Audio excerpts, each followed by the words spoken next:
Bonjour à tous, ravie de vous retrouver aujourd'hui pour vous présenter une PME ETI cotée sur la Bourse de Paris, Mon Courtier Énergie, avec la possibilité d'avoir un dialogue direct avec son dirigeant Hugo Laric. Bonjour Hugo. Bonjour Anne. Alors, avant de passer et de commencer cette présentation, deux petits points sur le déroulé. Vous avez la possibilité, en toute transparence, de poser vos questions dans l'onglet questions. Alors, il y a deux onglets, hein, un onglet chat et un onglet questions. On va réserver le chat pour juste les problématiques, si vous ne nous entendez pas bien ou autre. Et puis, si vous pouvez utiliser l'onglet questions pour poser toutes vos questions. On a Florent et Thomas qui nous accompagnent aujourd'hui et qui pourront répondre en direct par écrit à certaines questions. Et sinon, c'est Hugo qui le fera bien volontiers. Alors aujourd'hui, moi j'étais vraiment contente de pouvoir aborder cette thématique parce qu'on est dans cette crise énergétique. Donc en tant qu'individuel, investisseur individuel et en tant que particulier, on est vraiment sollicité et vraiment il y a énormément d'informations autour de toutes ces offres énergétiques et on nous demande d'y réfléchir. Donc, je suppose que pour une entreprise, c'est encore plus important maintenant de réfléchir à son offre énergétique, que ça peut avoir une influence importante sur la profitabilité de l'entreprise. Mais faut le reconnaître, Hugo, ça paraît quand même un peu une jungle aujourd'hui, hein, puisqu'on est passé de quelque chose qui était hyper simple à maintenant des offres multiples et qui bougent beaucoup. Donc, ma première question, ça serait vraiment de nous peut-être planter le paysage de qu'est-ce que c'est qu'aujourd'hui, pour un particulier, mais pour une entreprise, de gérer son offre de ressources énergétiques.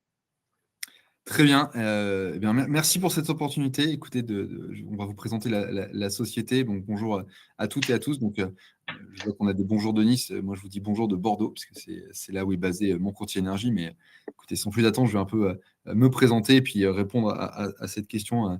Comment gérer les enjeux énergétiques au sein des entreprises, qui est quand même pas, qui est un sujet passionnant, mais pas toujours un sujet facile. Alors, donc moi, je me présente, donc Hugo Laric. J'ai rejoint le groupe en septembre et précédemment, j'ai eu plusieurs vies, comme beaucoup d'entre nous, avec notamment 9 ans dans le retail chez Cdiscount et au préalable, 6 ans à Londres dans diverses entreprises autour du pricing, du revenue management et beaucoup de rôles sur la gestion des entreprises. Mon courtier énergie. Donc, qu'est-ce que Mon Courtier Énergie? Donc, Mon Courtier Énergie est une société qui a pratiquement 10 ans maintenant et qui est issue de l'ouverture des marchés de l'énergie à la concurrence. Donc, vous l'avez dit à juste titre, c'est pas forcément une jungle, mais en tout cas, c'est un environnement qui est assez mouvant, qui est assez complexe. Et nous, en fait, on s'efforce de simplifier ça pour les entreprises. Donc, presque 10 ans, création donc en 2017 sur un modèle unique, en fait, un modèle de licence de marque. Donc, de licence de marque, de franchise, les termes sont proches. Mais en fait, le réseau s'est bâti sur cet axe de licence de marque et cet axe de proximité.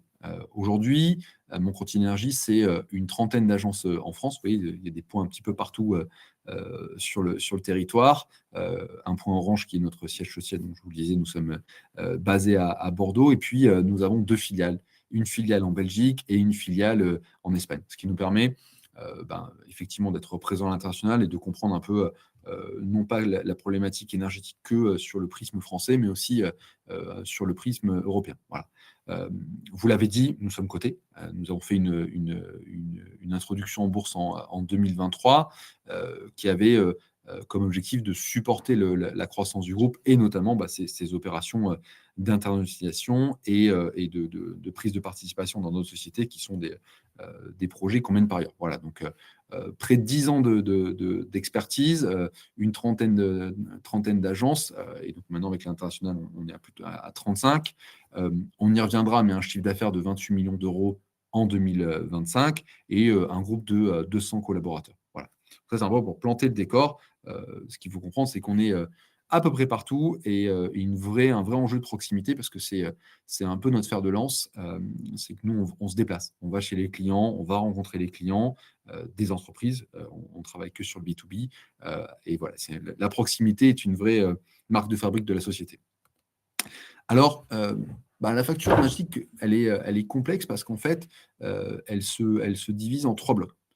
Le premier, c'est ce qu'on appelle l'électron, la molécule. Et donc, ça représente une grande partie de la facture. Et là-dessus, en fait, le rôle du courtier, ça va être de comparer, de challenger, de mettre en concurrence des fournisseurs pour proposer au client l'offre la plus adaptée à son besoin.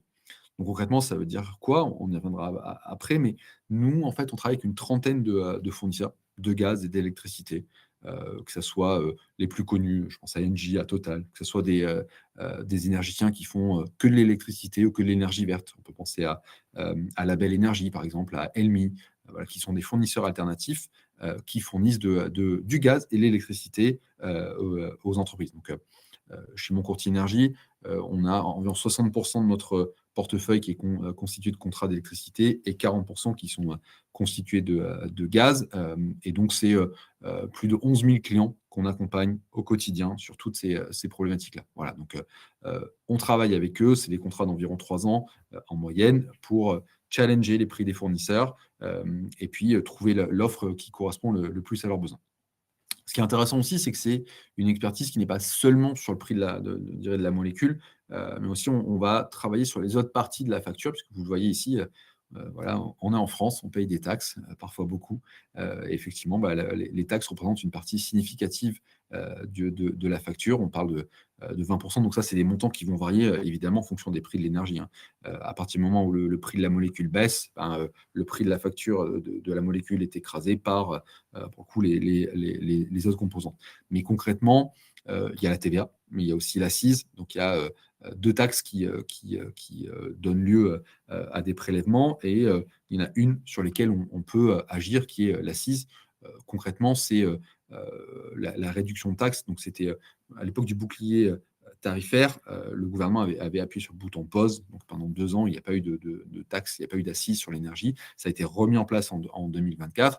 Et concrètement, ce qu'on fait, c'est qu'on propose aux entreprises de les accompagner dans les exonérations d'assises. On parle d'entreprises qui ont des activités de production industrielle. Donc, à partir du moment où il y a un acte de production, là, il y a un déclenchement d'assises. Et donc là, on peut les aider à optimiser cela. Et puis, il y a aussi le péage, l'acheminement. C'est-à-dire que effectivement, un fournisseur opère et l'électricité est distribuée par les opérateurs de réseau, que ce soit Enedis ou GRDF. Et donc, il y a un péage à payer. Et donc, là aussi, c'est des choses sur lesquelles on travaille, notamment sur les optimisations de puissance. Parce qu'en fait, il y a des cas où vous pouvez avoir un compteur qui est surdimensionné par rapport à votre consommation. C'est le même cas pour les particuliers, hein. En général, votre compteur Linky que vous avez dans la maison est optimisé à 9 ou 12 kVA. Souvent, en fait, vous vous rendez compte que c'est finalement trop par rapport à votre consommation. Et puis quand vous le baissez, vous baissez le prix de votre abonnement sur la facture. C'est la même chose pour les entreprises. Et donc ça, c'est des choses sur lesquelles on accompagne les entreprises. Alors, c'est plus complexe, évidemment, quand vous travaillez avec, je vous donne un exemple d'un camping. Un camping, c'est partie de nos verticales, on y reviendra après. Là, vous avez des puissances qui vont augmenter quand les gens reviennent de la plage. Donc là, tout le monde va se doucher, tout le monde va utiliser de la climatisation, et donc on voit des dépassements puissants. Donc, c'est des choses qu'on analyse avec les clients pour les aider à optimiser leur puissance. Mais voilà, le principe, ce qu'il faut retenir, c'est que Mon Courtier Énergie va travailler sur les trois ensembles clés de la facture. Le principal, c'est évidemment le prix de la molécule, mais il n'y a pas que ça. On aide les clients sur l'acheminement et sur les taxes. Donc, on est au centre d'un écosystème où, en fait, vous avez, je vous le disais, les fournisseurs d'énergie. Ils sont une trentaine à peu près des fournisseurs alternatifs. D'accord. Il faut savoir, ça c'est intéressant, c'est qu'en France, l'alternatif est majoritaire. Sur le gaz, vous avez 2 tiers de la fourniture de gaz qui est issue de fournisseurs alternatifs. Sur l'électricité, c'est 55% à peu près. Donc, c'est-à-dire que l'opérateur historique, EDF, se fait détrôner par des acteurs, je dirais, alternatifs. Alors, encore une fois, si on considère que Total est un alternatif, c'est quand même des gros noms. Donc, il y a de tout. Vous avez des fournisseurs français principalement, quelques fournisseurs étrangers. Mais en tout cas, il y a une vraie transition vers le modèle alternatif parce qu'en général, c'est des fournisseurs qui ont des structures de coûts plus légères, parce qu'ils n'ont pas tout le staff d'EDF. Et donc, forcément, qui dit structure de coûts plus légère dit potentiellement plus de compétitivité prix. Voilà. Donc, nous, notre rôle, c'est de donner à nos licenciés de marque, à nos franchisés, les ressources pour aller adresser les clients. Voilà.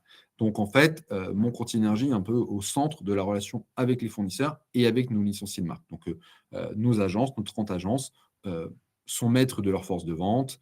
C'est elles qui recrutent les courtiers. On les accompagne dans la formation, mais c'est elles qui vont être en charge de la prospection. Donc, évidemment, le rôle d'un siège, c'est de les aider à prospecter, de leur fournir des pistes, de faire du marketing, de faire toute la partie outils et back-office. En tout cas, c'est la force de vente est pilotée par les agences. Ce qui a un avantage, c'est qu'en fait, ce sont des entrepreneurs et donc c'est vraiment cette logique entrepreneuriale, cette logique de conquête et aussi de maîtrise des coûts. Voilà. Donc, c'est un modèle qui est unique, puisqu'en fait, il n'y a aucun courtier qui est structuré de cette façon-là, qui nous a permis de croître très rapidement, puisqu'en fait, entre 2017 et aujourd'hui, on est passé, on est proche des 30 millions aujourd'hui de chiffre d'affaires, et ça nous offre quand même beaucoup de flexibilité. Donc, je vous le disais, près de 12 000 clients, 11 295 à fin 2025 pour être précis, avec une multitude de secteurs. Donc, c'est aussi l'avantage de la société, c'est que c'est une société qui est vraiment diversifiée et qui va travailler sur tous les secteurs. Si je prends les secteurs principaux, on a l'éducation. On accompagne beaucoup d'enseignements, beaucoup d'établissements, du secondaire, principalement dans le privé. Mais on va aussi travailler avec les agriculteurs, qui sont parmi nos plus gros clients, les viticulteurs. On a aussi beaucoup de clients, je dirais, dans l'industrie, évidemment, tout l'agroalimentaire. On parle beaucoup des boulangers, mais il n'y a pas que ça. Donc, voilà, c'est vraiment, on a mis quelques références ici, mais le but, c'était d'illustrer vraiment la diversité. Voilà, donc c'est un courtier généraliste. Et ça, en fait, c'est rendu possible par l'accès aux fournisseurs. À partir du moment où vous avez plus de 30 fournisseurs, vous êtes capable d'adresser tous les segments, que ce soit du petit consommateur, c'est-à-dire un petit consommateur, c'est quelqu'un qui fait 50, 100 MWh. Pour vous donner un ordre de grandeur, un boulanger, c'est environ 80 MWh. Bon. Et puis ensuite, on va travailler sur des volumes en gigas. Donc là, on se rapproche des entreprises majeures. Si je prends l'exemple du Secours populaire, on va agréger des centaines de sites, voire des milliers de sites. C'est-à-dire, il y en a un petit peu partout en France, et voilà, heureusement. Et donc, en fait, c'est quand on agrège tous ces volumes-là, on parle de gigas. Voilà, donc, c'est ce positionnement généraliste qui nous permet d'adresser tout type de clientèle. Bon. Le point qui est intéressant, je pense aussi notamment pour comprendre notre façon de fonctionner et le modèle Mon Courtier Énergie, c'est qu'il y a une grande part du revenu qui vient des renouvellements. Ça veut dire quoi? Ça veut dire qu'on a des clients qui nous font confiance et nous renouvellent leur confiance. Voilà. Les contrats durent en moyenne 34 mois, donc pratiquement 3 ans. Le marché c'est la différence avec le particulier, c'est que en B2C, vous avez en général pas d'engagement ou un engagement d'1 an avec tacite reconduction. Voilà. Donc ça veut dire que vous pouvez changer de fournisseur à peu près tous les ans. Vous faites marcher la concurrence, vous allez sur des comparateurs et puis vous pouvez ajuster comme ça. Chez les entreprises, c'est globalement la même chose avec la variable qui est la durée. C'est-à-dire que les contrats sont beaucoup plus longs et qu'en fait, pour sortir de son contrat, il y a des pénalités qui correspondent peu ou prou à la durée restante du contrat. Donc, si vous avez un contrat de 3 ans et que vous décidez de changer de fournisseur au bout d'1 an, en gros, votre fournisseur actuel vient vous dire, écoutez, madame, monsieur, vous avez une pénalité qui correspond à 2 ans de la durée restante. Donc, c'est des choses qui font qu'on travaille les renouvellements et qu'on a quand même le temps de travailler avec nos clients. Bon. Donc, concrètement, ça veut dire quoi? Ça veut dire qu'on renouvelle plus de 2/3 de nos contrats. On ne pourra jamais faire 100% parce que malheureusement, il y a des entreprises qui font faillite. Il y a quand même de la concurrence, ce qui est une bonne chose parce que ça montre que c'est un marché qui est en train de se structurer. Mais aujourd'hui, si on regarde en 2025, plus de la moitié de notre chiffre d'affaires est issu de renouvellement. Alors évidemment, l'acquisition, il faut en faire, on en fait. Je vous le disais, heureusement, on a des agences qui sont des entrepreneurs qui ont quand même cette volonté de défricher. Et puis, je vous donnerai un chiffre en clôture de ce slide qui montre la croissance du courtage. Mais en tout cas, on est sur un marché qui grandit. Mais c'est vrai que la fidélité et la satisfaction de nos clients, c'est quand même la marque de fabrique de la société. On a développé un espace client dédié, vous le voyez, un exemple à droite.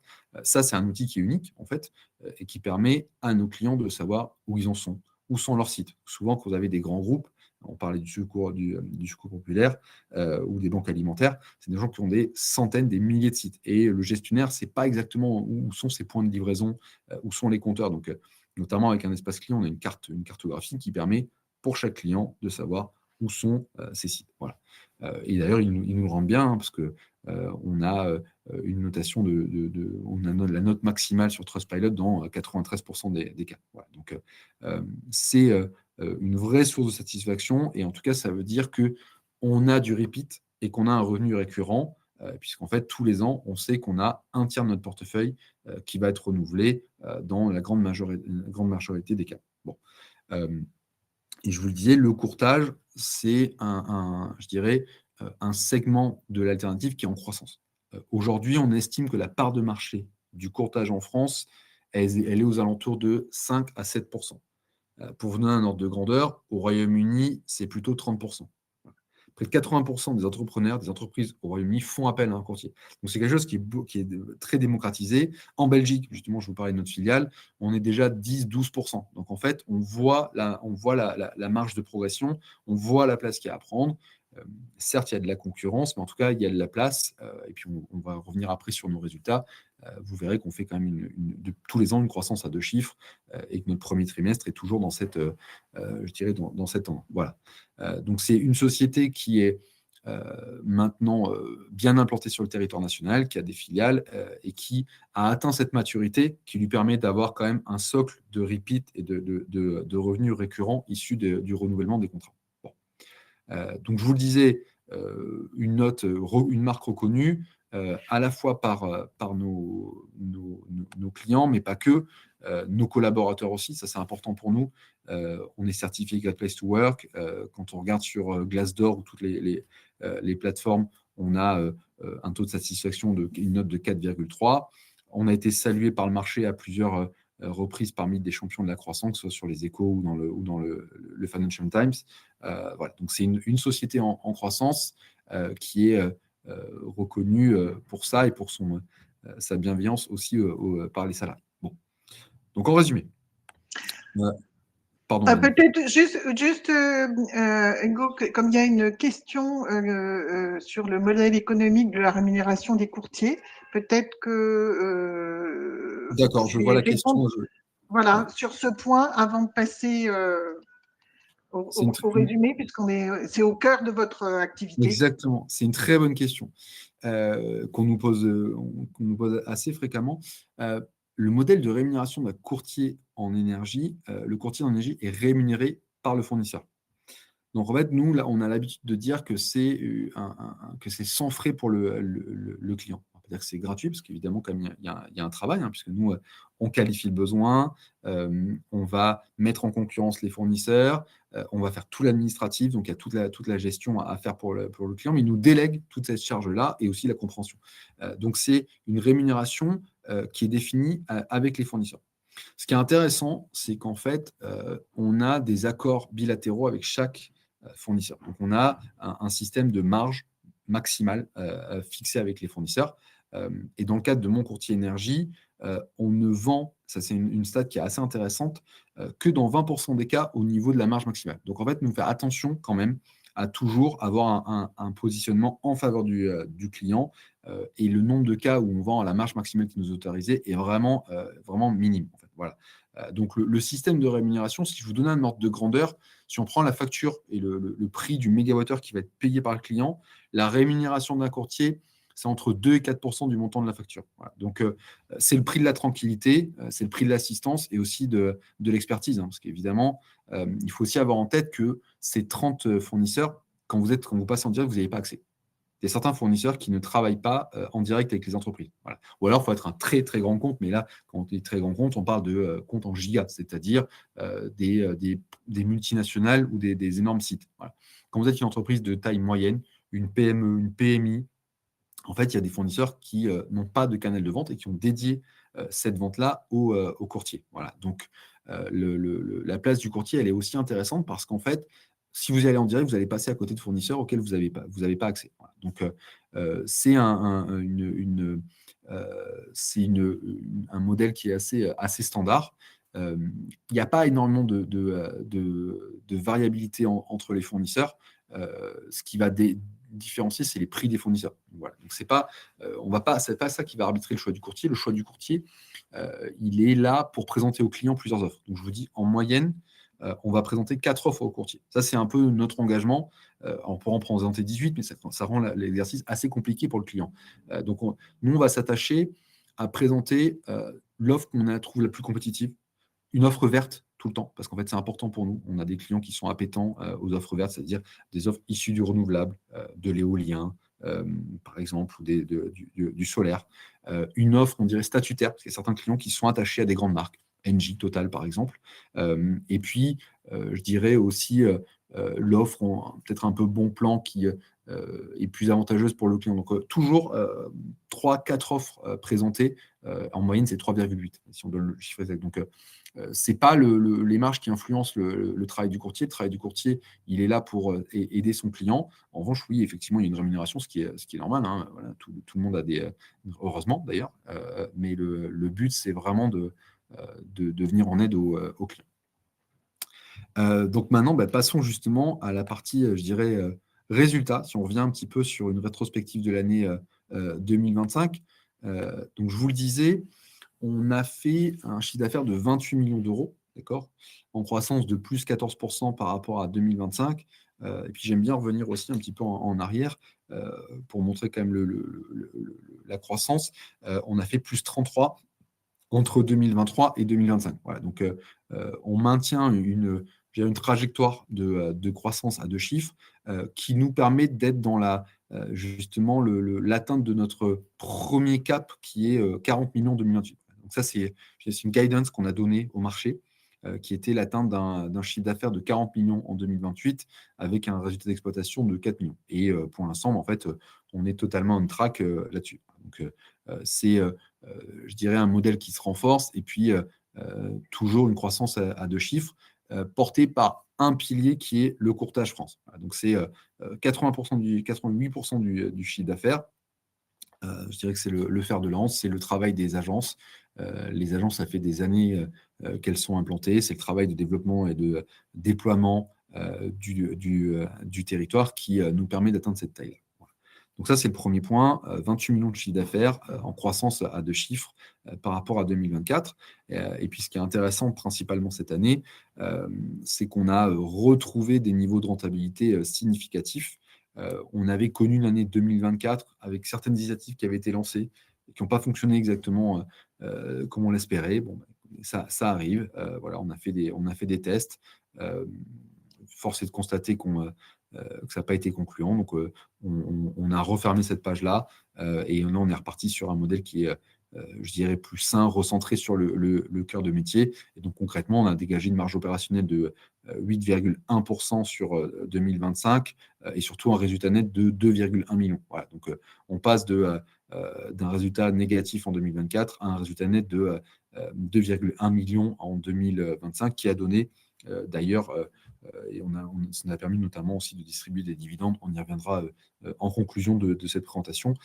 Mais ce qu'il faut retenir, c'est que je dirais, le modèle est un modèle en croissance qui génère du cash et de la renta. Voilà. Et ça, quand on regarde un peu le marché, ça nous place quand même dans environ 20, il y a très peu de sociétés cotées de notre taille qui ont ce profil-là. Voilà. Donc, c'est une exception et on en est fier. Mais c'est un modèle qui, je dirais, de manière structurelle, dégage à la fois de la croissance et de la rentabilité. Bon. Il y a eu un effort qui a été fait, qui est quand même à noter sur la gestion des coûts, puisqu'en fait, on a réduit de 18% les effectifs du siège. On n'a pas touché à la vente. Je vous le disais, la force de vente, c'est le réseau. Il n'y a pas eu de baisse de la force de vente. Au contraire, il y a une légère progression et surtout un travail de stabilisation des effectifs après une forte hausse. Mais c'est plutôt l'arrêt d'activité non rentable qui a induit un recentrage sur le courtage. Et donc là, aujourd'hui, on est 46, 47, ça dépend des mois au siège, voilà, avec des coûts qui sont maîtrisés. Et puis, on y reviendra après dans l'analyse du bilan, certains efforts sur les frais généraux qui nous ont permis de gagner 1,8 points de marge opérationnelle. Voilà, donc une belle année, retour à de la croissance rentable, ça c'est important, et ce qui est, je dirais, le structurel de l'activité. Voilà. J'avance. Alors, peut-être une question aussi sur, mais qui peut être reliée donc à la fois à ces économies et peut-être aussi aux investissements que vous avez. Une question sur l'IA. Comment l'IA peut, puis on l'a vu aussi quand vous avez montré les écrans des services aux clients, comment l'IA peut dématérialiser le métier et quelles sont les initiatives de ce domaine et peut-être les investissements aussi, alors du coup. Exactement, c'est une question de Colin que j'ai bien vue et j'y répondrai plutôt en fin de présentation parce qu'on a 2 slides qui sont dédiés à ça. Ah ben Euh, parfait. voilà, donc c'était là, j'ai vu la place décisive, j'attends plutôt la fin pour la prendre, mais vous inquiétez pas, je reviendrai dessus parce que c'est une très bonne question et c'est clairement des sujets d'actualité. Donc je vous le disais, on a une force de vente qui est stable, ça c'était important pour nous. Le cœur du métier, parce qu'on a cet ancrage territorial, c'est ouvrir des agences, renforcer la force de vente. Bon, on a fait un vrai gap. Il y a eu un vrai gap entre 2023 et 2024. Vous voyez, on est passé de 93 courtiers à 136 courtiers. Forcément, ça a bougé. Ça a entraîné beaucoup de mouvements. Il a fallu former. Donc là, on a pris une stratégie qui était plutôt, je dirais, voilà, on a mis un peu le pied sur le ballon, si on fait une analogie par rapport au sport, et on s'est dit, OK, on va un petit peu temporiser et on va former ces personnes-là. Donc, le vrai effort l'année dernière, il a été mis sur la formation et la montée en compétences des courtiers. Et ça se traduit par quoi? Un chiffre qui est l'ancienneté. On a une ancienneté qui a progressé de plus de 20% au sein du réseau, plus de stabilité, et surtout des courtiers qui ont gagné en expérience, en expertise et en confiance aussi. En confiance, et cette confiance, elle leur permet d'adresser des cibles plus élevées. Voilà, donc, on a fait un vrai travail de segmentation de notre base client pour aller chercher des consommateurs avec une plus forte valeur ajoutée. Parce que je vous le disais, sachant que le modèle de rémunération est notamment basé sur de la marge en euros, bon, bah, forcément, si on arrive à aller travailler un plus haut portefeuille, c'est quelque chose qui est plus rentable, puisqu'en fait, le coût, ils sont fixes. C'est-à-dire qu'en fait, tout l'effort qu'on fait sur la qualité de service, la qualité de vérification des contrats, ça, c'est des coûts fixes. Donc, plus vous allez chercher des clients qui ont une consommation élevée, plus c'est générateur de marge, parce qu'à côté de ça, vos coûts sont fixes. Voilà. Et donc concrètement, ça s'est traduit par une hausse de la consommation des clients, puisqu'on a eu, alors 2023, on était à 526, parce on travaillait vraiment que quelques grands comptes, et puis finalement, on a embauché beaucoup de personnes qui sont allées faire du plus petit compte, et là, l'année dernière, on voit que ça paye et qu'on a une hausse de la consommation. Donc, des courtiers maintenir la force de vente, même si on a quand même eu des recrutements, et que là, j'en reparlerai après, le but, c'est de continuer de recruter, c'est surtout stabiliser et travailler la formation. Et donc, pour répondre à une autre question de Colin, les courtiers sont des CDI. Donc, les courtiers sont employés par les agences avec un modèle de rémunération fixe et variable. Vraiment un modèle classique du commercial et du conseil. Donc CDI, pas des indépendants, on y reviendra. Il y a quelques indépendants, je vous expliquerai que c'est notamment une variable d'ajustement qu'on envisage, enfin, qu'on met en place d'ailleurs.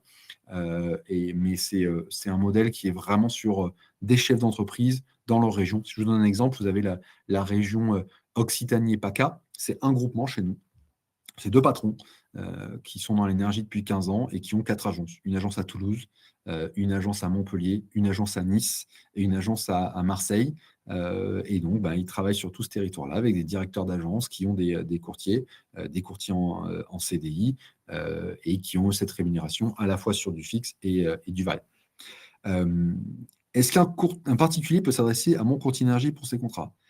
Pas pour l'instant. Voilà. Pour l'instant, le modèle est, je le disais en introduction, que sur du B2B. Donc, c'est dédié aux entreprises. On viendra, il y a peut-être des initiatives qui peuvent nous faire penser à ouvrir du B2C, mais en tout cas, ce n'est pas un axe de développement à court terme. Pourquoi on ne fait pas de particulier? La première raison, c'est celle que j'ai invoquée en introduction de propos, c'est qu'en fait, dans le particulier, vous avez beaucoup plus de volatilité. Euh, C'est-à-dire que les clients n'ont pas d'engagement ou peuvent changer au bout d'un an. Pour autant, nous, nos coûts, je vous le disais, sont fixes. Donc, si j'ai une personne, il faut savoir que par an, on va traiter 8500 contrats à peu près. 8500 contrats, nous, les fournisseurs, nous exigent de vérifier des pièces. On appelle la complétude. Est-ce que le client a signé au bon endroit? Est-ce qu'il y a les bonnes paraphes? Est-ce qu'il a le pouvoir de signature? Est-ce qu'il a mis son RIB? En moyenne, ça fait 35 000, entre 35 et 40 000 pièces à vérifier. Pour ça, on a 11 personnes au sein du réseau dont c'est le travail, s'assurer de la qualité de service. Et la preuve, c'est que 97% de nos contrats sont envoyés bons du premier coup à nos fournisseurs. D'ailleurs, pour ça qu'ils nous font confiance, c'est qu'on travaille avec une trentaine d'entre eux, alors que la grande majorité des autres courtiers n'ont pas 30 fournisseurs. Donc nous, on met une vraie exigence sur la qualité de service. On a une équipe de pricing aussi. Et tout ça, c'est un coût. Voilà. Donc le coût unitaire par contrat fait que si on devait faire du particulier, à ce stade, ce n'est pas quelque chose qu'on sait absorber de manière rentable. C'est-à-dire que la rémunération, puisque c'est des petites consommations, est trop faible par rapport au coût fixe de traitement des contrats. Voilà. J'avance. Je vous le disais, le groupe est aussi présent à l'international, donc, via sa filiale belge et sa filiale espagnole, avec un vrai décollage. Donc là, l'Espagne a été lancée donc, en 2022, a commencé à faire du chiffre d'affaires. Il a fallu comprendre le modèle. C'est ça qui est intéressant, c'est que chaque pays a ses, je dirais, ses particularités. La filiale espagnole, en Espagne, c'est un marché qui est beaucoup plus fragmenté. Un chiffre, on y reviendra après. En France, vous avez, on disait 30, 35 fournisseurs à peu près. En Espagne, il y en a 500. Pourquoi? Parce que vous avez quelqu'un en banlieue de Madrid qui a mis des panneaux solaires. Il s'est fait un champ de panneaux solaires. Il devient fournisseur et il fournit les habitations qui sont à côté, les entreprises aussi. Donc, en fait, il y a une vraie fragmentation. Et il faut y trouver le bon modèle parce qu'en fait, vous vous rendez compte que c'est beaucoup de petits contrats. Et donc, en fait, vous avez comment dire, des entreprises, les tailles sont beaucoup plus petites. Donc, quand vous avez un salarié, un commercial qui est salarié, il faut regarder le temps qu'il passe à gérer plein de petits contrats. Donc, ce n'est pas forcément facile. Donc, on a un peu tâtonné, on y reviendra après. Mais là, on a vraiment accéléré et on voit qu'en fait, le chiffre d'affaires de l'international combiné, c'est environ 1,3 million de chiffre d'affaires sur les deux sociétés, moitié-moitié entre l'Espagne et la Belgique. Un vrai lancement en Belgique réussi avec un modèle où on est arrivé, je dirais, lancé. C'est-à-dire que notamment la levée de fonds nous a permis de financer la trésorerie et d'embaucher directement des courtiers expérimentés qui avaient leur portefeuille. Voilà. Donc on est parti, je dirais, ce n'était pas un départ arrêté, c'était un départ lancé. Et l'année dernière, pour finir là-dessus, un tiers de la croissance est porté par l'international. Donc c'est une vraie voie. C'est une vraie voie pour nous. On a ces deux pays-là. À ce stade, on n'a pas de volonté d'en ouvrir plus parce que ça prend du temps, il faut comprendre les marchés. Mais on sait qu'on a déjà de quoi faire avec ces deux pays. Et pour vous donner un chiffre, l'année dernière, c'était 4,5% à peu près de notre chiffre d'affaires. Cette année, on vise 7% et en 2028, 10%. Donc concrètement, en 2028, on estime que on fera 40 millions, donc 4 millions qui seront issus de l'international. Bon. Dans les autres leviers, on a aussi je dirais les services additionnels, donc les revenus additionnels. Je vous parlais tout à l'heure d'optimisation de taxes, je vous parlais d'acheminement. Tout ça, c'est des choses qui, je dirais, on le vend en poupe parce que effectivement, les entreprises cherchent à réduire leurs dépenses de toutes les manières. Donc, d'abord, on va travailler sur le gros, qui est le prix de la molécule, et puis ensuite, on regarde les autres sujets.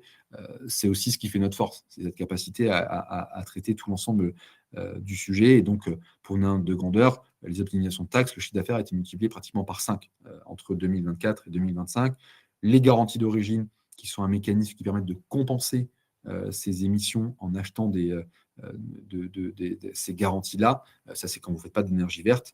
Idem, on est presque à 1 x 3. Voilà, donc, on a un taux d'attache qui progresse de plus 15% et qui prend de l'ampleur. Donc ça, c'est intéressant pour nous parce qu'en fait, concrètement, ça nous permet de maintenir le lien avec le client en ayant autre chose à raconter que on se revoit dans 2 ans pour ta renégociation de contrat. Il y a toujours des choses à faire sur l'énergie. Voilà. Et la force de mon courtier énergie, c'est que ce n'est pas seulement vendre une facture, c'est vendre un accompagnement, vendre le fait qu'on va se parler, qu'on va se revoir, parce qu'on n'est pas loin de chez vous.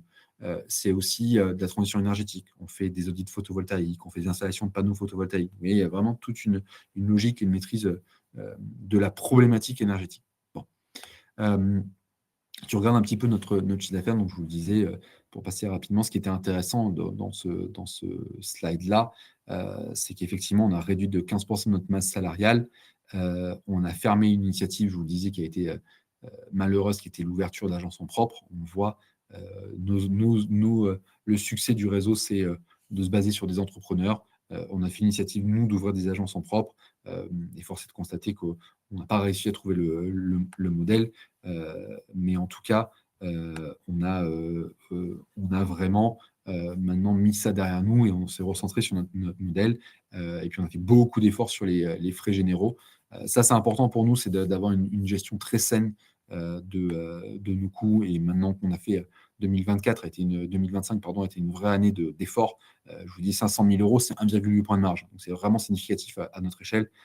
Et sur 2026, le but, c'est de stabiliser tout ça. Il y avait une question tout à l'heure sur l'IA.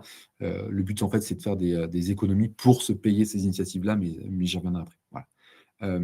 Donc, je vous le disais, une activité en croissance, plus 14%, qui génère du résultat, 2,1 millions en 2025, et qui génère du cash, puisqu'on a une position de trésorerie de 9,4 millions et en net de 8,1 millions. Donc, une trésorerie qui est très confortable. Voilà. Maintenant, il n'y a pas que je dirais, on a pas mal parlé de nos résultats, je vous le disais aussi, on met un vrai point d'attention à proposer une offre verte à nos clients. Et nous, parce que c'est quelque chose qui est la RSE, je dirais, et même toute cette transition énergétique, ça fait partie de notre ADN. Et on a mis en place, on a engagé une certification EcoVadis. Donc ça, c'est un process qui est assez lourd, mais qui était important pour nous. Et donc l'année dernière, on a eu la chance et l'honneur d'être labellisé médaille d'or par EcoVadis.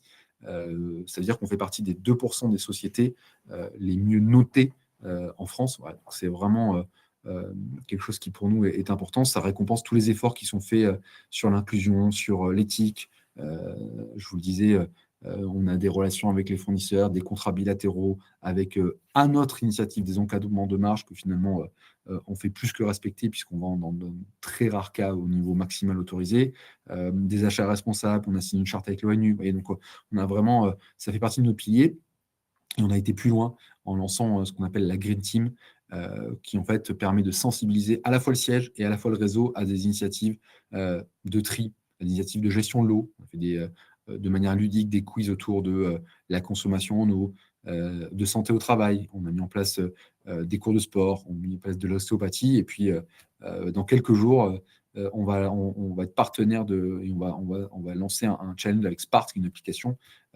dont le but c'est de tous au sein du réseau, donc les 200 par équipe, de bouger, de faire du sport. Ça compte tout. L'avantage, c'est que même quand vous êtes à la maison en train de courir dans les escaliers, de monter les escaliers pour ranger la chambre des enfants, ça marche aussi. Et donc, on va collecter justement des pas. Et à la fin, le but, c'est d'aider la recherche. Et donc, nous, c'est un partenariat avec l'Institut Pasteur. Voilà, donc ça fait partie, c'est historique du groupe. Il y a quelques années, on avait sponsorisé des courses de bateaux. Donc, le sport et le bien-être au travail, ça a toujours fait partie de l'ADN de mon courtier énergie. Bon. Donc voilà un petit peu la perspective de 2025. Maintenant, je vais vous parler un peu des leviers de croissance de 2026, avec un point qui est intéressant, c'est notre chiffre d'affaires du premier trimestre. Le premier trimestre démarre très fortement. On a eu un premier trimestre historique, puisqu'on a réalisé 8,4 millions, à plus 29 par rapport à 2025 et pratiquement x2 par rapport à 2026, à 2024, pardon. Donc une vraie bonne performance. On va nous poser la question, on nous pose beaucoup la question et la crise dans tout ça. Voilà. Alors, moi, j'interviens beaucoup là, auprès des journalistes qui me disent, et finalement, quelle est votre lecture des marchés, en quoi ça impacte les clients et les consommateurs et les entreprises. Alors, si on fait une petite parenthèse sur le sujet, ce qu'on constate, en fait, ce qu'il faut avoir en tête, c'est que il faut le faire, le rapport et le parallèle par rapport à 2022.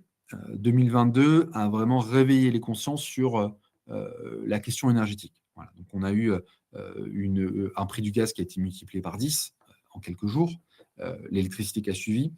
Mais aujourd'hui, ce n'est pas exactement la même situation. Si on se compare, en 2022, on avait 45% de notre parc nucléaire qui était à l'arrêt, parce que maintenance, parce que corrosion. Ce qui fait qu'en fait, on a dû remettre en marche des centrales à charbon, remettre en marche des centrales à gaz. Et donc forcément, l'électricité, le prix de l'électricité a suivi le prix du gaz. Là, aujourd'hui, ce n'est pas du tout le cas. Aujourd'hui, notre parc nucléaire fonctionne à 92% et tous les jours, la France exporte. C'est le premier exportateur européen d'électricité. Vous avez 15 à 20% d'électricité produite chaque jour qui est exportée. En plus, mois d'avril, on a eu un record d'ensoleillement avec des heures négatives, ce qui fait que pour l'instant, les clients ne sont pas impactés, que ce soit les entreprises ou les particuliers, sur le prix de l'électricité. Le gaz, c'est une autre chose. En fait, le gaz, ce qui se passe, c'est que on est sorti de l'hiver. La bonne nouvelle, c'est quand même la crise a eu lieu, je dirais, au moment où personne n'utilise de gaz, puisque 70% de la consommation de gaz chez les particuliers, c'est pour le chauffage. Bon, la crise arrivant entre guillemets, fin février, début mars, on sort de la période de chauffe. Le problème, c'est qu'il y a un truc qui s'appelle les réserves et qu'il va falloir les reconstituer. Et donc, concrètement, là, on doit reconstituer les réserves de gaz d'ici à début décembre, d'accord, entre fin novembre et début décembre. Donc, le gouvernement, sentant qu'il va devoir acheter du gaz plus cher, à décaler un petit peu les dates, un peu plus de flexibilité, il va falloir reconstituer les réserves. Donc concrètement, ça veut dire que le prix du gaz va monter. Voilà, va monter pour les particuliers. On l'a vu, l'indice de la Creux, puisque le prix du gaz est indexé sur le prix de la Creux. D'ailleurs, il y a une question de marque sur le TTF, c'est exactement ça. Finalement, le prix de la Creux est indexé sur le TTF. Et donc concrètement, il y a eu une annonce de hausse du prix du gaz de 15% au 1er mai pour les particuliers. Encore une fois, la bonne nouvelle, c'est que pour l'instant, on ne se chauffe pas. En revanche, ça veut dire quoi? Ça veut dire que, comme l'anticipation des prix est plutôt à une décrue à partir de mi-2027, le gaz qu'on va consommer cet hiver pour se chauffer va coûter plus cher. Voilà, ça, c'est sûr. On estime que la hausse va être d'environ 300-400 euros pour un ménage. Donc, c'est significatif. Ce n'est pas les ordres de grandeur de 2022, hein, puisqu'au pic, on est monté à 70 euros à peu près du mégawattheure. On était à 330 en 2022. Donc, vous voyez, ce n'est pas les mêmes ordres de grandeur. Mais ce qui s'est passé, c'est que ça faisait 69 mois d'affilée que les prix du gaz baissaient. Donc, après 69 mois baissiers, on s'était habitué vraiment à payer un gaz pas cher. Et là, ça repart. Ça repart. On a des prix qui ont été pratiquement multipliés par 2. Mais, et là, je parle plus, je remets le côté entreprise, ça concerne surtout les livraisons 2026 et à mi-2027. Donc, le marché, pour l'instant, anticipe toujours une détente à partir de mi-2027. Aussi parce que les installations qui ont été abîmées au Qatar, ça met 12 à 15 mois à être réparées. Donc, voilà, on estime que le petit choc de production va se résorber. Mais en tout cas, pour nos clients à nous, la grande majeure partie n'ont pas été impactés parce que, je vous le disais, c'est des contrats de 3 ans. Donc, comme on a renouvelé la grande partie de notre stock de 2026, ça a été renouvelé en 2025, en fait, on a des clients qui nous remercient. C'est justement tout l'intérêt d'un courtier. Ils disent heureusement qu'on a re-signé, ils sont protégés. Voilà. Donc, les seuls clients qui peuvent être impactés, c'est les clients qui ont des dates d'échéance sur 2026 ou début ou entre guillemets jusqu'à mi-2027. Voilà. Mais en tout cas, cette crise, forcément, je ne dirais pas qu'elle booste nos résultats parce qu'en fait, si on fait plus 29 sur le T1, sachant que la crise est arrivée en mars, on n'a pas fait plus 100% en mars. En fait. C'est qu'on a fait un bon mois de janvier, un bon mois de février. En revanche, la crise, ce qu'elle fait, c'est qu'elle réveille les consciences, elle remet un petit coup de projecteur. Et d'ailleurs, c'est aussi pour ça qu'on fait ce webinaire aujourd'hui. Et encore merci à Place des investisseurs pour cette opportunité. C'est que la crise permet de dire aux clients, n'oubliez pas que c'est un sujet. Maintenant, je vous le disais, notre travail, il est là aussi. C'est d'avoir anticipé ces sujets avec les clients et de faire en sorte que la majeure partie de nos clients passent cette épreuve sans encombre. En tout cas, c'est sûr que ça facilite la discussion et quand on rappelle les clients, en général, ils sont contents et les autres nous disent effectivement, vous m'avez dit de re-signer, ça faisait 69 mois que j'attendais, j'aurais pas dû attendre 70 mois. Voilà. Donc, des bons résultats sur le premier trimestre, un objectif 2026 on va y revenir après, qui est de 11%, d'accord, une croissance de 11%. Donc, on maintient une croissance à deux chiffres avec un objectif de 31 millions. Peut-être qu'on reverra cet objectif à la hausse en fonction de la performance du premier semestre. Pour l'instant, on a fait un très bon mois d'avril, voilà, qui est toujours dans la continuité de notre premier trimestre, et un objectif de résultat d'exploitation de 2,7 millions. Voilà. Donc, pour l'instant, tout va bien. Et si on parle un petit peu maintenant pour, je dirais, finir la présentation des leviers, le premier levier, c'est l'international. Voilà. Je vous l'expliquais, ça a été, on a multiplié le chiffre d'affaires par 3 en un an. Là, on va continuer. Donc, 2 millions, objectif 2 millions en 2026. Toujours un très bon trimestre. On a fait un premier trimestre qui était avec un x2 par rapport à 2025. Donc, c'est quelque chose qui est, c'est un modèle, je dirais, une activité qui est toujours très dynamique et qui est rentable. Voilà.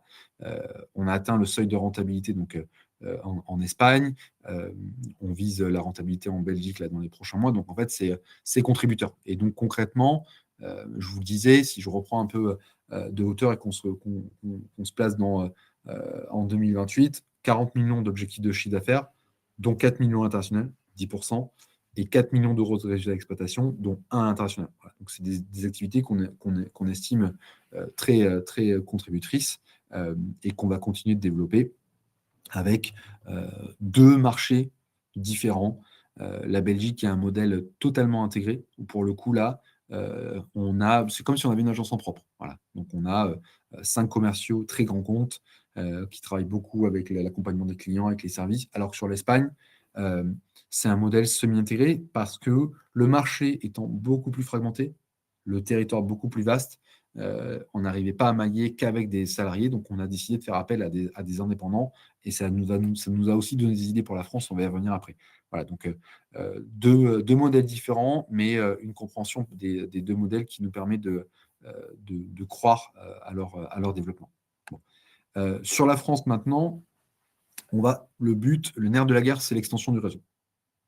Aujourd'hui, il y a 21 départements qui ne sont pas couverts.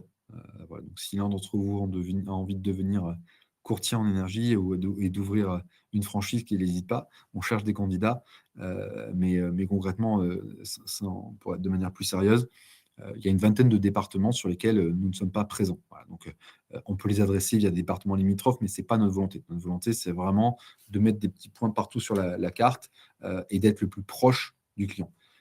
On parle beaucoup donc là, aujourd'hui, on est en visioconférence, mais dans de nombreux cas, il n'y a rien de mieux que se déplacer pour aller voir un agriculteur, un viticulteur, une entreprise, ça crée du lien, et puis ça permet de comprendre aussi, d'aller dans les usines, de voir le processus. Donc, c'est important pour nous. Donc, ce maillage territorial, il est clé. Il est clé, et quand on fait un peu des maths, on voit que c'est un potentiel de plus 1% de 20% de croissance à horizon 2028. Voilà. Donc, ce qu'on dit, c'est que de manière organique, l'atteinte de notre objectif de 40 millions, on n'a pas de sujet là-dessus, mais le reste, c'est du plus. Voilà. C'est du plus qui nous permettra de prévoir et de préparer les années d'après. Donc, plus de licences de marque, plus de courtiers. Vous voyez là, je dis, on avait un peu stabilisé. Là, cette année, l'objectif, c'est de passer à 150, puis 180 en 2028. Donc, on remet un petit peu d'intensité au sein du réseau sur le recrutement. Et puis, évidemment, si on ouvre des licences, ça fait croître aussi le nombre de courtiers. Donc, voilà. Donc, l'année dernière, on avait une licence de marque en Bourgogne. Le but, c'est d'en avoir 3 de plus cette année. Et pour ce faire, on regarde quelque chose qu'on n'avait pas fait auparavant, qui est un modèle de vente indirect. Donc, c'est pratiqué chez une majorité de nos concurrents. Nous, pour l'instant, on n'avait pas fait le choix d'aller vers cette stratégie-là. Maintenant, on peut le faire parce que, et on revient à un point qui est essentiel pour nous, c'est la satisfaction client et la qualité des opérations. À partir du moment où vous avez 97% de contrats qui sont bons du premier coup, c'est-à-dire qu'en fait, le fournisseur il vous dit merci, il n'y a rien à redire, vous dites OK, cette expertise-là, je vais pouvoir m'en servir pour avoir recours à des agents commerciaux, à la force de vente indirecte, qui va me permettre de étendre mon maillage, okay, tout en sachant que je peux compter sur mes process et ma qualité pour maintenir, je dirais, ce niveau d'expertise. Et donc là, on a deux modèles. Sur les départements qui ne sont pas couverts, on a des vendeurs indirects qui sont reliés au siège. Alors, ça ne veut pas dire qu'ils sont ici à Bordeaux, hein, ils sont chez eux, mais en tout cas, ils opèrent sur ces départements-là, ils font la prospection, ils font la qualification, ils font des rendez-vous clients. Et donc, le but, pour eux, c'est de à la fois développer un territoire, se faire une idée sur le métier aussi, parce que c'est généralement pas des gens qui viennent du sérail de l'énergie. Et si ça les intéresse, et c'est là où ça fait le lien avec notre but, notre boussole qui est toujours la licence de marque, prendre une licence de marque. Voilà.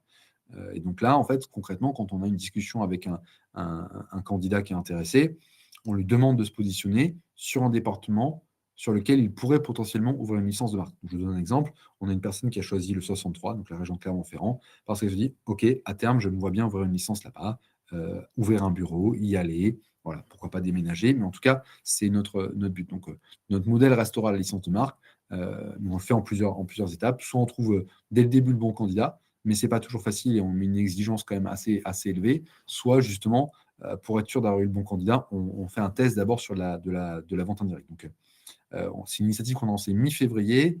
Je n'ai pas mis à jour le plus 2, mais parce qu'il y en a 2 qui sont arrivés en avril. Mais aujourd'hui, on a 4 vendeurs indépendants qui sont, je dirais, reliés au siège et qui défrichent ces départements. Et puis après, au sein de nos agences aussi, ils ont la possibilité, eux, de mettre en place de la vente indirecte, parce que parfois, donc si on reprend mon exemple tout à l'heure de cette région PACA et Occitanie, développer la Lozère ou développer les Pyrénées-Atlantiques, c'est pas toujours facile. Voilà, il peut y avoir des zones un peu plus reculées, et donc ça peut être aussi intéressant de venir complémenter leur réseau avec de la vente indirecte. Donc ça ne sera pas, pour nous, c'est important de le dire parce qu'on croit à la licence de marque et que c'est notre modèle, à la franchise, mais c'est une manière, je dirais, temporaire de continuer à croître et d'être toujours au plus proche des clients.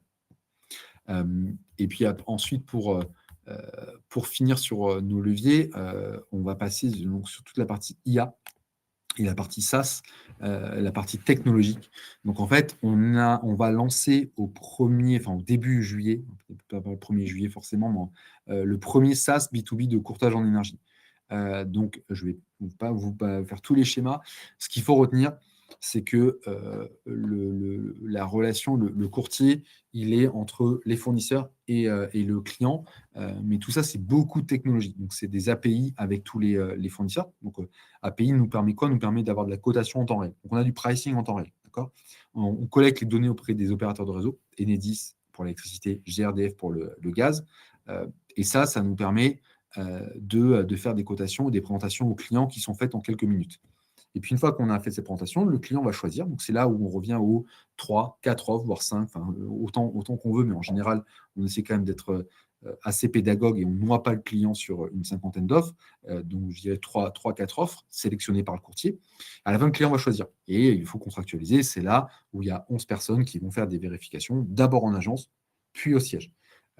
Tout ça, on va le simplifier avec un outil qui sera dédié, destiné à nos partenaires, à nos vendeurs indirects et puis aussi à nos courtiers, hein, puisque on a quand même beaucoup de courtiers.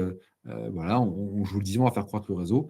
Et pour un courtier débutant, prendre en main notre outil CRM n'est pas toujours facile. Voilà, on a tendance à en rigoler, c'est une machine de guerre. Moi, je fais un parallèle, c'est que on avait donc, on peut le citer, c'est Salesforce. J'ai travaillé pendant 9 ans dans une entreprise de 2000 salariés. Le Salesforce qu'on avait était moins développé que ce qui a été fait ici. Donc, c'est vraiment une vraie force. Pour autant, c'est quelque chose de complexe et de technique. Et donc, on va le simplifier avec cet outil-là. Et le but, c'est d'accélérer le time to market de nos rookies, nos recrues, nos jeunes recrues, en leur proposant, en leur mettant à disposition un outil qui deviendra, c'est notre ambition, un outil de SaaS qu'on va pouvoir commercialiser aussi en marque blanche à l'extérieur. Voilà, donc ça va arriver début juillet pour nos partenaires, pour nos vendeurs indirects et pour nos courtiers juniors dans un premier temps. Et ça, c'est boosté par l'IA. Donc, il y avait une question tout à l'heure de Colin, j'ai bien gardé la question. En fait, le constat qu'on fait, c'est qu'à horizon 2028, on estime qu'on va avoir 40% de flux en plus. Si vous avez 40% de flux en plus, en théorie, vous devriez faire pratiquement plus 70% de masse salariale sur les fonctions, je dirais, de back-office, pricing et ADV. Parce que la productivité, malheureusement, n'est pas linéaire. 1 plus 1, ça ne fait pas 2. Donc, il faudrait. Et donc, en fait, on se dit, OK, on va avoir un problème. C'est un problème à la fois de coût, de recrutement, de formation. Et donc, si on se dit qu'il y a 97% des contrats qui sont bons du premier coup, ça veut dire qu'en fait, on passe quand même beaucoup de temps à relire des contrats. Et donc, on se dit comment est-ce qu'on peut aider nos opérateurs à être plus efficaces et à se concentrer sur seulement les 3% d'erreurs. Et c'est là où l'IA agentique va rentrer en jeu. Dès le début, en fait, on a fait le choix de ne pas faire d'IA classique, c'est-à-dire de ne pas faire une question à ChatGPT, mais de mettre des agents. Donc, le premier but, c'est LLM agnostique, c'est-à-dire des agents qui vont dire là-dessus, je prends Gemini, là c'est GPT, ça peut être, bon, il y a plein d'autres modèles, alors, Anthropic aussi, Mistral. Voilà, donc, on travaille avec une société qui s'appelle Gentech, Gentek, qui a gagné notre appel d'offres et qui nous accompagne sur la mise en place de l'IA agentique au sein de notre société. Il y a 4 cas d'usage qui ont été définis. Le premier, c'est comment répondre de manière rapide, intelligente et intelligible à nos courtiers. Ce qu'on voit, c'est qu'il y a souvent des questions qui reviennent et qui sont sensiblement les mêmes. Est-ce que ce fournisseur fait du raccordement? C'est-à-dire, j'ai un client qui a un compteur, qui vient d'installer un compteur. Est-ce que la belle énergie fait des raccordements? Oui ou non? J'ai un client qui a une consommation de 4 gigas. Quels sont les fournisseurs qui vont être éligibles? Parce qu'évidemment, certains fournisseurs qui ne font pas les très gros volumes ou d'autres qui ne font pas les très petits volumes. Chaque fournisseur a ses règles. Et quand on vous dit ça, ça fait une matrice Excel où il y a 450 colonnes et environ autant de lignes. En fait. Donc, c'est pas facile pour un courtier d'avoir les réponses. Et donc, on a mis Foxtrot, qui est notre agent, qui va répondre aux questions les plus communes du réseau sur le pricing, l'ADV, donc tout ce qui est complétude, et l'IT. Le deuxième, c'est qu'en fait, notre métier est aussi dépendant des factures des clients. Pour créer une offre de référence, il faut savoir quelle est, pour faire une économie, en général, ce qui est intéressant pour le client, il a besoin de savoir mais combien ça va me rapporter. Pour faire ça, il faut savoir combien ça lui coûte aujourd'hui. Et donc, il y a un vrai travail qui est fait sur la récupération des factures pour avoir ces prix. Autant la consommation, on peut l'avoir en faisant des appels à Enedis, autant les prix, ils sont dans les factures. Et donc, il fallait un outil qui nous permette, un outil qui s'appelle d'OCR, d'analyse et d'extraction de données, qui nous permette d'aller chercher les éléments sur la facture. Donc ça, c'est un truc, c'est un outil on a livré une première version en avril, qui est en cours de déploiement, et qui va nous permettre, quel que soit le fournisseur, de récupérer l'adresse du client, le sirène. Et donc, si on a le sirène, on peut faire des appels à plein, à Helisphere notamment, qui est un partenaire qui va nous donner le scoring financier. Parce qu'évidemment, les fournisseurs, ils ont des règles de scoring financier. Ça va nous permettre de récupérer les prix, la consommation. Et donc, en fait, ça, c'était un must pour nous et qui aussi va, et quand je vous parlais tout à l'heure d'outils SaaS qui sont boostés à l'IA, va nous permettre, et va être aussi intégré dans Connect, et de manière à ce que les partenaires puissent faire de la cotation et grâce aux factures des clients, les intégrer dedans. Et puis après, on a des outils de productivité pour nos collaborateurs au siège, notamment sur le pricing. Un chiffre, 1 million. 1 million, c'est le nombre de cotations qu'on réalise par an. Donc, on fait 1 million, il y a 1 million de prix qui sont échangés avec les fournisseurs. Donc, c'est un volume qui est énorme. La grande majeure partie, heureusement, est apaisée, c'est-à-dire de manière automatique. On envoie une donnée, le fournisseur nous répond. Tout ça, ça se fait par des flux. Mais il y a quand même une petite partie où on s'échange des emails. Et quand on envoie un email, on nous répond, heureusement, avec un fichier Excel. Ce fichier Excel, il faut l'intégrer dans notre banque de cotation. Donc là, c'est des copier-coller. Donc, on a un opérateur qui passe du temps à copier-coller les heures pleines, les heures creuses, les heures pleines été, les heures, voilà, et tout ça. Et puis, 4-5 prix plus l'abonnement, fois le nombre de sites. Vous pouvez imaginer une matrice, vous avez 120 copier-coller à faire. Donc, ça prend du temps et c'est source d'erreur. Donc, l'IA va nous aider là-dessus, nous permettre d'intégrer directement tout ce signal prix, toutes ces données-là dans notre système. Et le dernier, je vous le disais, 40 000 pièces traitées par une équipe d'experts avec un œil très averti. Voilà, on va les aider. On va les aider à se concentrer vraiment sur les erreurs et que l'outil leur dit, voilà, là, il n'y a pas le RIB. Ou attention, le nom du signataire n'est pas le nom du titulaire du contrat. Et donc, c'est tous ces outils-là, tous ces sujets que l'IA va nous permettre d'aider. Et donc, concrètement, pour répondre à la question, notre but sur cet exercice et les exercices suivants, c'est pas de baisser les coûts, ça on l'a déjà fait, c'est de continuer à croître les revenus, mais de limiter les coûts et puis de se permettre, en étant rigoureux, de financer ce genre d'initiative qui vont nous permettre à la fois de gagner en productivité, aussi de créer de la valeur pour nos collaborateurs. C'est-à-dire que nous, on préfère qu'un collaborateur aide un client plutôt que de vérifier s'il y a la paraphe au bon endroit. C'est très important, mais donc l'IA va être une vraie aide. Donc pour conclure, une slide intéressante qui est un petit peu, voilà, on parle d'investisseurs. Aujourd'hui, ça vaut combien? Donc une action le cours était à 6,30 € de l'action, ce qui donne une capitalisation de 23 millions. Je vous parlais de trésorerie, donc on a 9,4 millions, puis il y a un tout petit peu d'endettement, ce qui fait qu'on a 8,1 millions de trésorerie en net. On a proposé un dividende de 39 centimes par action l'année dernière, et puis on a un capital qui est majoritairement détenu par nos associés fondateurs. Il y a quand même du flottant. Et puis intéressant, on est éligible PEA, PME avec, vous le voyez, une recommandation d'achat qui est la dernière à 7,70, sachant que ça c'était avant la mise à jour de nos résultats semestriels qu'on fera en octobre. Donc si tout va bien, on espère que ce sera encore revu à la hausse. Le cours d'introduction était 9,30 € en 2023. Donc vous voyez, il y a encore une belle marge de progression. Et j'ai tenu le timing. Voilà, Anne. Ah ben, Hugo, c'était parfait, timing parfait. Et on va libérer, hein, puisque c'est le jeu de se dire on fait ça entre midi et deux, comme ça hein, on peut libérer les gens qui participent. Moi, je dirais un mot de plus sur le fait, parce qu'on en avait parlé, Hugo, que c'est important pour vous d'avoir des investisseurs individuels dans votre capital. Hein, vous en avez eu dès l'introduction.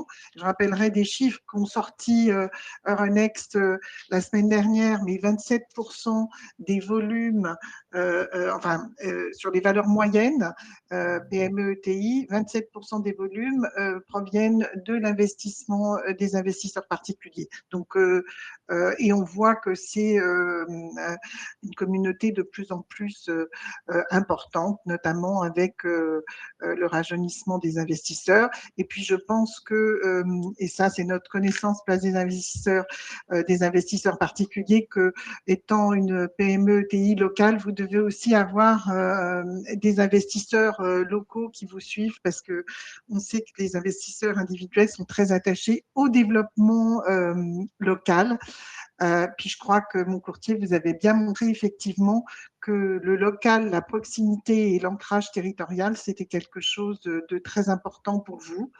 Donc je pense qu'on en est tous bien convaincus.